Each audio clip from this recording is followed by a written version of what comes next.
Can I share with you and start from the latest Israeli aggression, Israeli attacks against our people in Gaza, against our people in Sheikh Jarrah, against our people in Al-Aqsa mosque.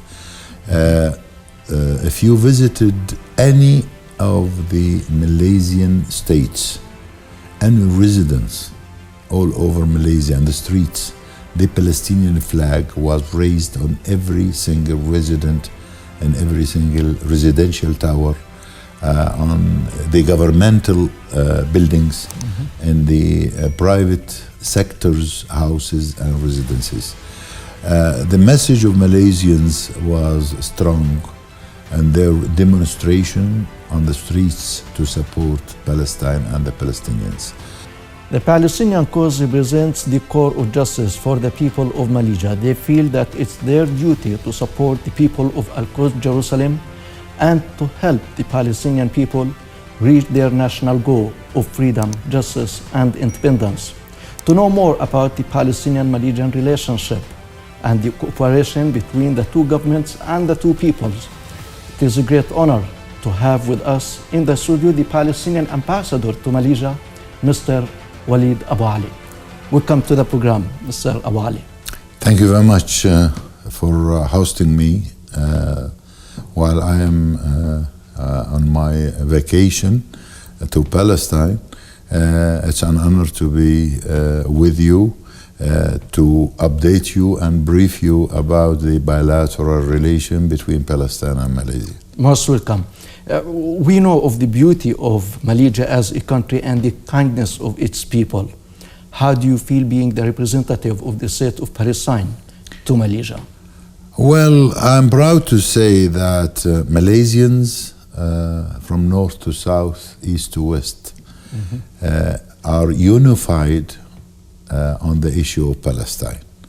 No one can question the great support, the great solidarity of Malaysia and the Malaysians, regardless where they are from, regardless which governments are in the show in Malaysia. When the issue comes to Palestine, all Malaysians are united to support Palestine.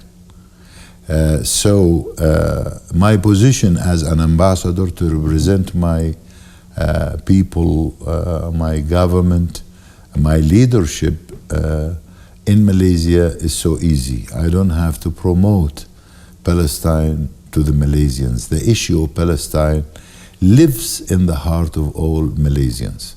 Yeah, and we have all watched the solidarity of the people and the government of Malaysia with the people of Palestine during the last Israeli aggression on our people last May.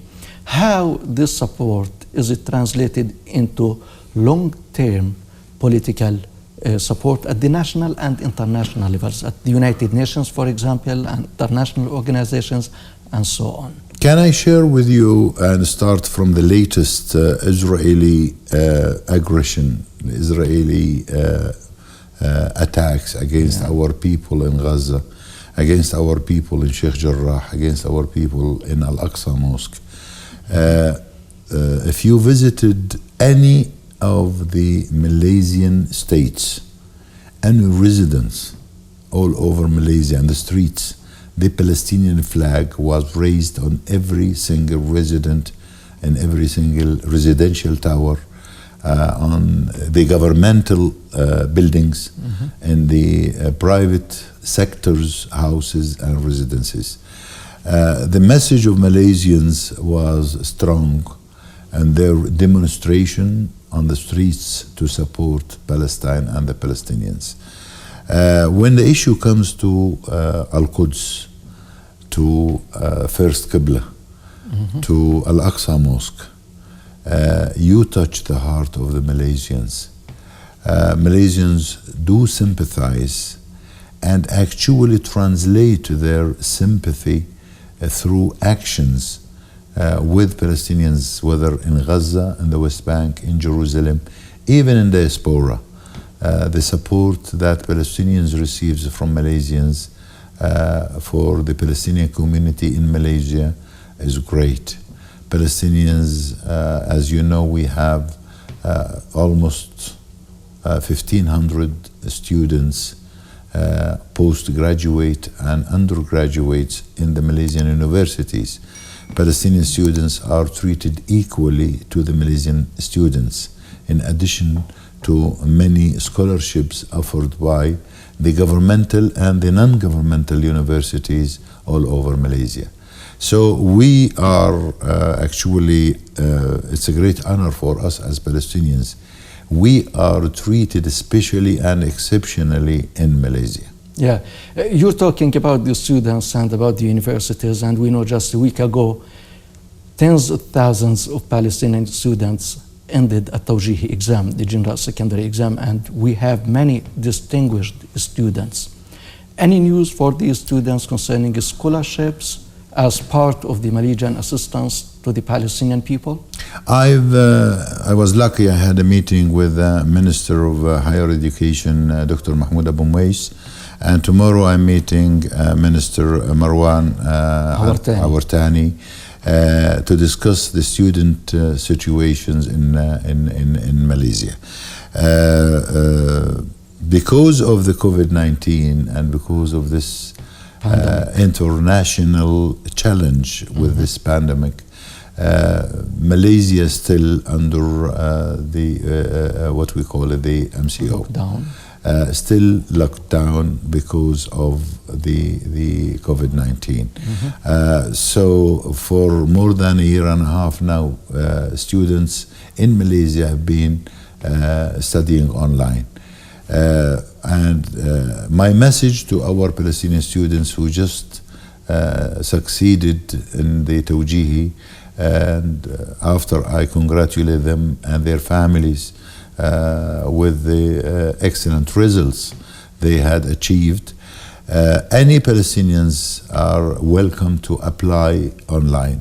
And my advice to them, let them go online, look for the specialty they are looking for, look for the university where they can manage to get what they want through, fill the application. After they apply, contact the Palestinian embassy through the email, through the phone numbers, the social media, Facebook, whatever. Let us know, and we will do our best to facilitate, coordinate, and help our students to join, because Malaysia do welcome Palestinian students, and as I mentioned earlier, Palestinian students are treated equally similar to the Malaysian students.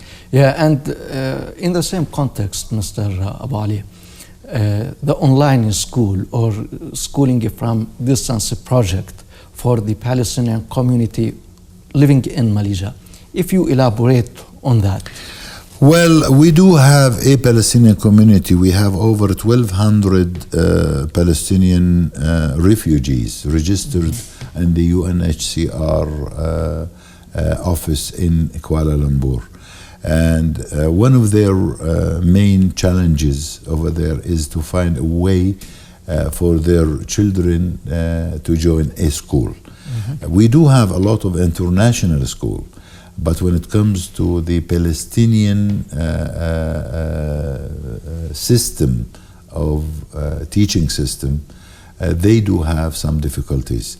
So the purpose of my meeting with Minister Awartani tomorrow is to discuss the possibility of having a Palestinian school in Malaysia to offer an opportunity for our students, school students, I mean, in Malaysia, to be able to complete the 12-year education system on the same content of Palestinian students in Palestine.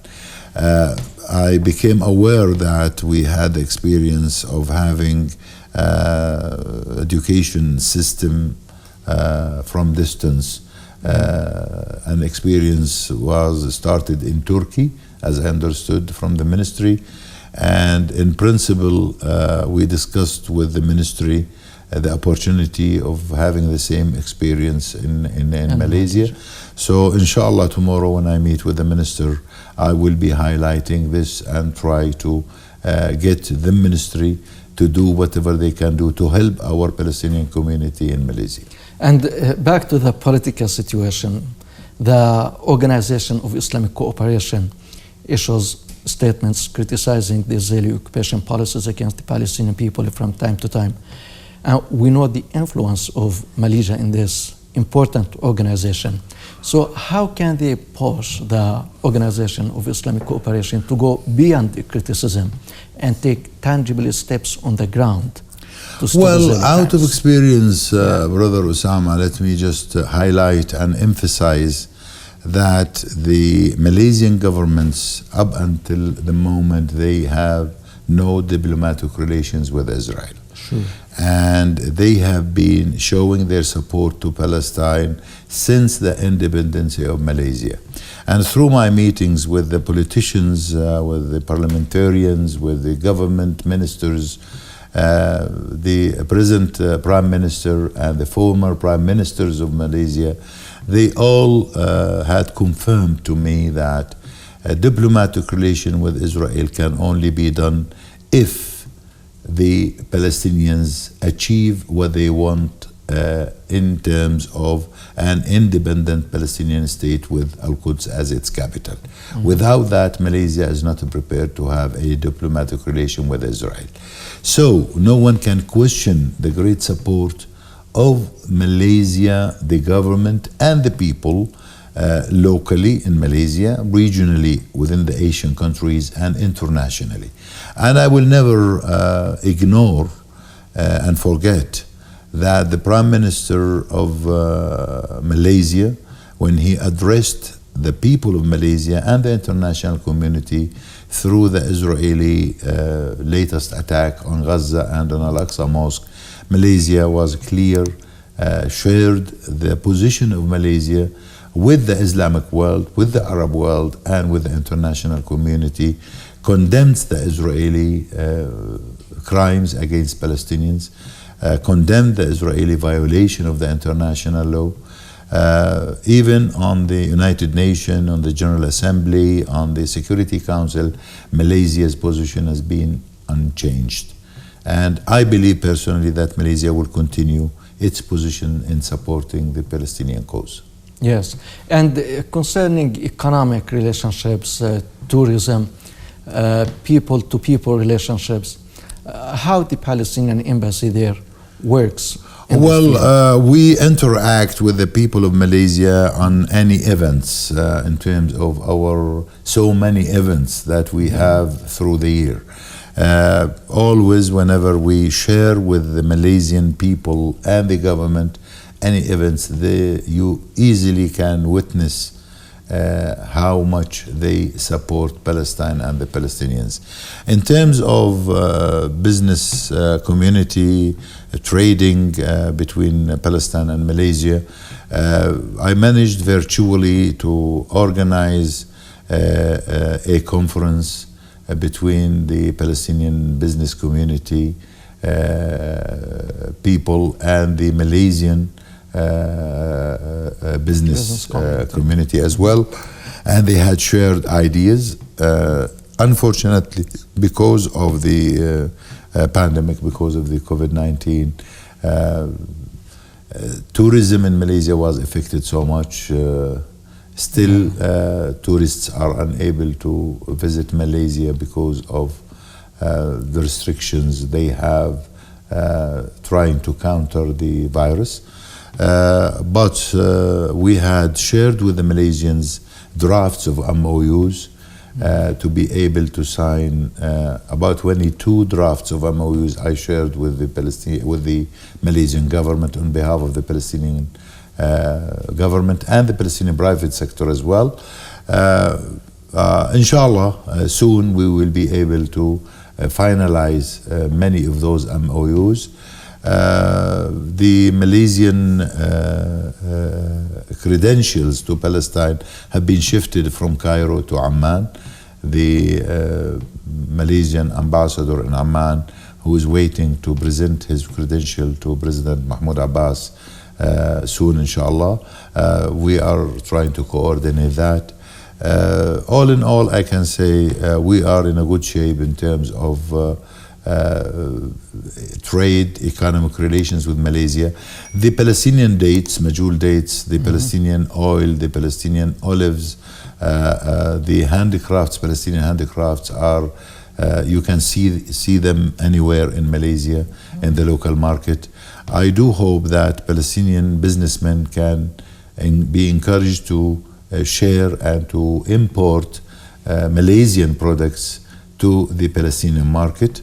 Malaysians' intention is to promote the palm oil into Palestine, as well as many of the Malaysian furnitures, Malaysian technology, which can be beneficial to Palestine. So we have so many to share between Palestine and Malaysia. Yeah, and Mr. Ambassador, the situation that Jerusalem is going through today is unimaginable, really, as Israel threatens to expel many Palestinian families from Sheikh Jarrah neighborhood, from Silwan Valley, the everyday raids by the Israeli colonizers into the holy compound of Al-Aqsa Mosque.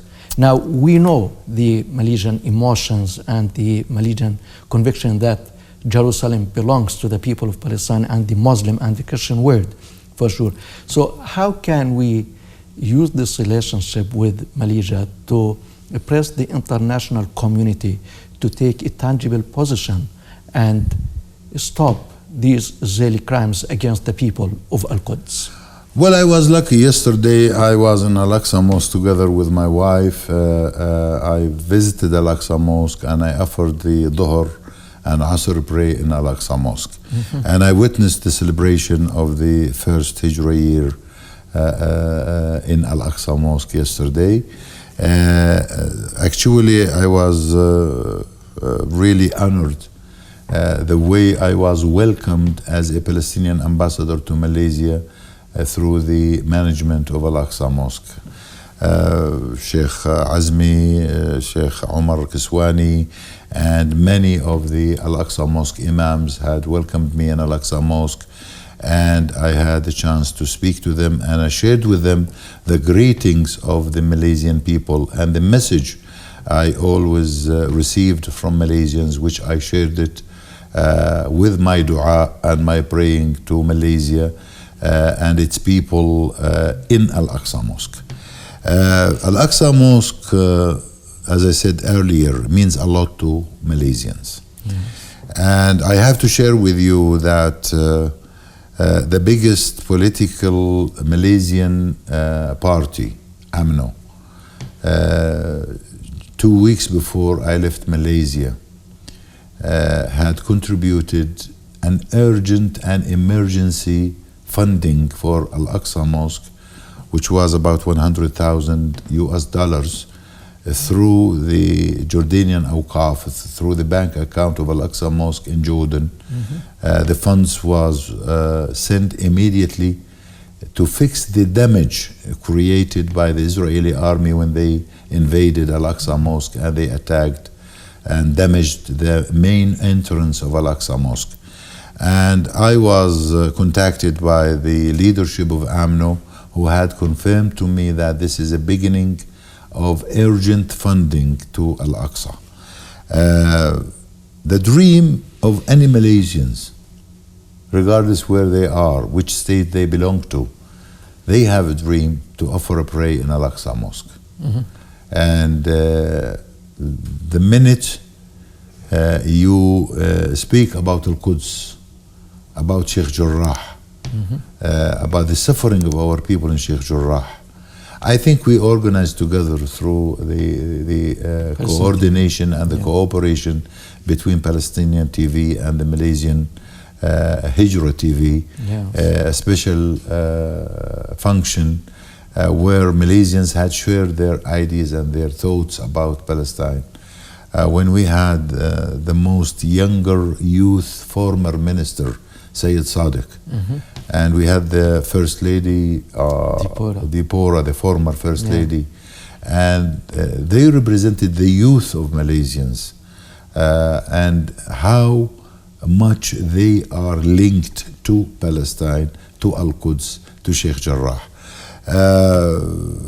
Our people in Gaza who are suffering the Israeli siege, our people inside the Green Line, when they all united together with the West Bank people and the Palestinians in diaspora through the Israeli invasion to Al-Aqsa Mosque and to Sheikh Jarrah.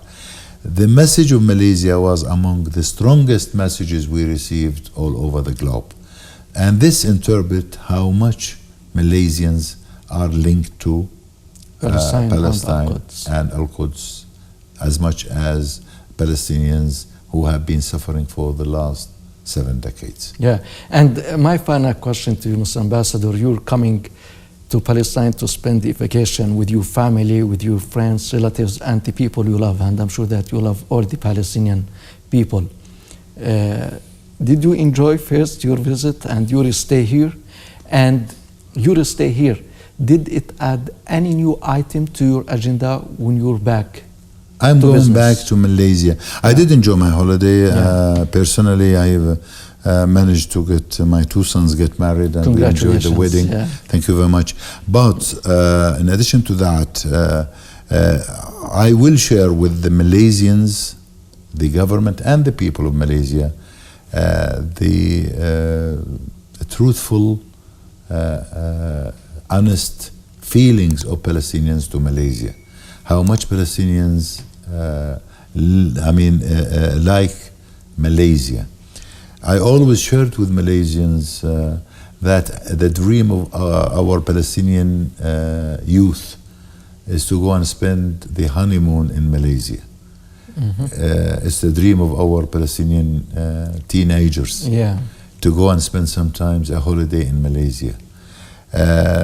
In addition to me being the resident ambassador in Malaysia, I do cover unresident ambassador to Maldives, to Brunei as well. And these 2 countries are great supporters to Palestine. I do cover Thailand as well, although I am not I did not present my credentials so far to Thailand, but we do cover because we have refugees in Thailand. Unfortunately, we have a number of Palestinians in Thailand have been affected with the pandemic, with the virus, and the embassy are looking after them. I will go back to Malaysia, and I have a lot to do with the Malaysian government and the Malaysian people. I will share with them the love that we have from Palestine and Palestinians to Malaysia, and we will do our best to enhance, to develop, to expand our bilateral relation and to touch the interests of the 2 nations and the 2 countries. Palestinian Ambassador to Malaysia, Mr. Walid Abu Ali, it has been a great pleasure having you on our program. Thank you very much. I'm honored. Thank you very much. Thank you very much for watching, and from me, Usama Nazal. Goodbye.